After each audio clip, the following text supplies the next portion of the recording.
Hello friends, नमस्ते। आज हम बात करने वाले हैं साइंस ऑफ मेजरमेंट, मेट्रोलॉजी यानी मापने का विज्ञान।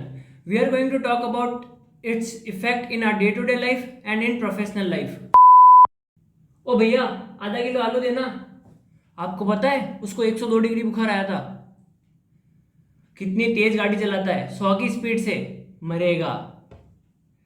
Have you ever think without measurement there is a gap in your life, a vacuum? So let's start measurement. Measurement, to get information about a quantity in numbers by comparing it with standard. किसी भी चीज की मात्रा का ज्ञान करना, उसको किसी मानक के साथ कंपेयर करके, यही मेजरमेंट है। और ये कोई नई चीज नहीं है, we are doing it from ages. चाहे वो हैंड के स्पैन से किसी की चीज को नापना हो या फिर किसी नोन वेट से अननोन वेट को पता करना हो, हम ये काम बहुत पहले से करते आ रहे हैं। Science of measurement and it's field, how measurement came into effect, और कैसे कैसे यूनिट पता चली। 3 फील्ड है: scientific metrology, applied metrology, legal metrology. Scientific metrology, unit of measurement undiscovered को डिस्कवरी में लाना साइंस की मदद से साइंटिफिक मेट्रोलॉजी कहलाती है। इसी साइंटिफिक मेट्रोलॉजी से जो यूनिट पता चली, इनको इंडस्ट्रियल यूज में यूज करना अप्लाइड मेट्रोलॉजी कहलाती है।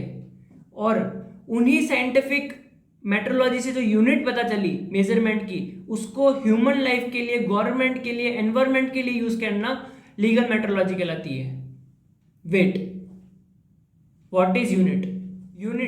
यूनिट वो आईडी कार्ड है जो किसी फिजिकल क्वांटिटी को उसकी पहचान देता है, और इसकी खुद की एक स्पेसिफिक अमाउंट है।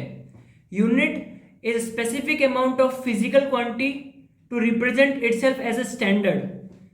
100 किलो आलू, 100 एक नंबर है, इसके आगे किलो लगा तो हमको पता चला कि ये मास के बारे में बात कर रहा है। ऐसे ही यूनिट 7 होती है: length, mass, time, ampere, intensity, mole and temperature. ये 7 फंडामेंटल यूनिट्स हैं। इनसे हम बाकी सारी यूनिट्स को डेराइव करते हैं, चाहे वो वेलोसिटी की यूनिट हो, मीटर पर सेकेंड, या फिर चार्ज की यूनिट हो, एम्पियर सेकेंड। अब बात करेंगे यूनिट की क्लासिफिकेशन की depending upon areas, imperial and metric. Imperial Americans के द्वारा दी गई यूनिट है, जिसमें आता है foot, pound, second and Fahrenheit. Metric Europeans के द्वारा दी गई यूनिट है, जिसमें मीटर, केजी, सेकेंड और सेल्सियस आता है। हम कोई भी यूनिट हमारे ईज के हिसाब से यूज करते हैं, पर यूनिवर्सली इक्वलिटी बनाने के लिए, साइंटिफिक प्रूफ्स में, किसी भी चीज में यूनिवर्सली एक्सेप्टेंस बनाने के लिए हमने मैट्रिक को ऐसा यूनिट, मतलब स्टैंडर्ड यूनिट डिक्लेयर कर दिया है। अब बात करते हैं कैरेक्टरिस्टिक ऑफ मेजरमेंट की। मेरी भाषा में बोले तो चरित्र की। अगर किसी भी मेजरमेंट का चरित्र सही है तो वो मेजरमेंट ट्रू है। So truthness of measurement depends upon its characteristic. सबसे पहले बात करेंगे ट्रू वैल्यू की। ट्रू वैल्यू यानी उसकी असल value, the actual value of the physical quantity, but it's hypothetical. तो हम बोलते हैं इनफाइनाइट ऑब्जर्वेशन का मीन लेने के बाद आपको जो वैल्यू मिलती है वह ट्रू वैल्यू है। अब बात करेंगे प्रिसीजन, एक्यूरेसी और एरर की। प्रिसीजन, रिपीटेड सेम रीडिंग देना प्रिसीजन कहलाता है। Repetitive same observation out of instrument called precised output. बार बार एक ही वैल्यू देना, चाहे वो ट्रू वैल्यू के पास हो या दूर हो, प्रिसाइज कहलाता है। Accuracy, closeness to true value, वो वैल्यू ट्रू वैल्यू से कितना पास में है। अगर वो पूरे ही पूरा ट्रू वैल्यू के पास है तो सबसे ज्यादा एक्यूरेट है। इसीलिए हमने एक एग्जांपल लिया है, जैसे आप देख रहे होंगे, ये एक डार्ट बोर्ड है। पहला, accurate and precise, all the aims are at centre and all are concentrated. सब सेंटर पे है और कंसंट्रेटेड है। Accurate, precise.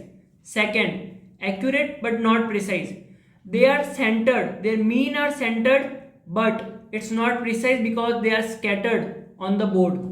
Third, precise but not accurate, they are concentrated on one point but it's away from true value, their mean is away from true value.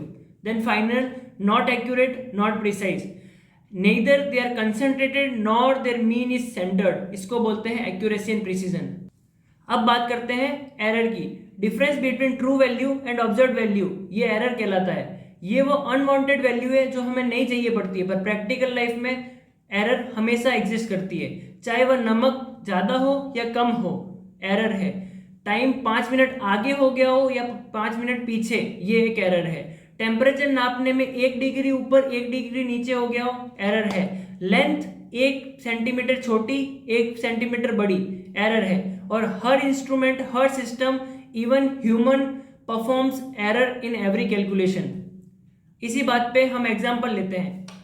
जैसा कि आप देख पा रहे हैं, हमारे सामने एक वेइंग मशीन पड़ी है जिसपे कोई वेट ना होने के बावजूद भी 3 दिख रहा है। ये इसका 0 एरर है। कुछ ना होने के बावजूद भी इसके ऊपर 3 शो हो रहा है। अब हमारे पास एक ऑब्जेक्ट है जिसका वेट 17 और नोन है। अगर हम इसको इस पर रखते हैं तो वेट जो आता है वो 14 ग्राम्स आता है। मतलब इसमें 3 यूनिट्स का एरर है और ये 3 ग्राम्स है।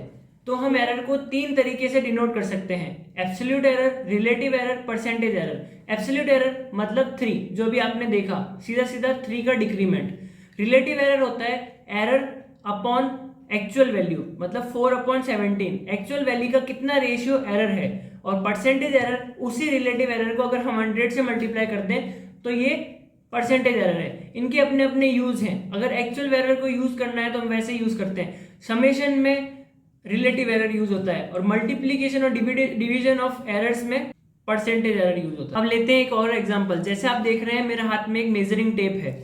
इस मेजरिंग टेप से मैं इस नोन ऑब्जेक्ट का डायमीटर मेजर करूंगा।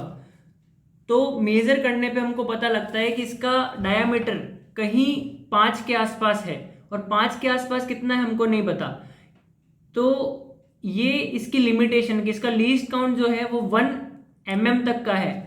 इसी के लिए हमारे सामने आता है एक नया मेजरिंग डिवाइस, वर्नियर कैलिपर, जिसका लीस्ट काउंट 0.01 mm है। मतलब इसकी एक्यूरेसी जो है वो 0.01 mm तक आती है। अगर हम इसको मेजर करें इससे तो हमको पता लगता है कि इसकी वैल्यू 50.2 के आसपास है, जो कि इस पे शो हो रही है 50.23।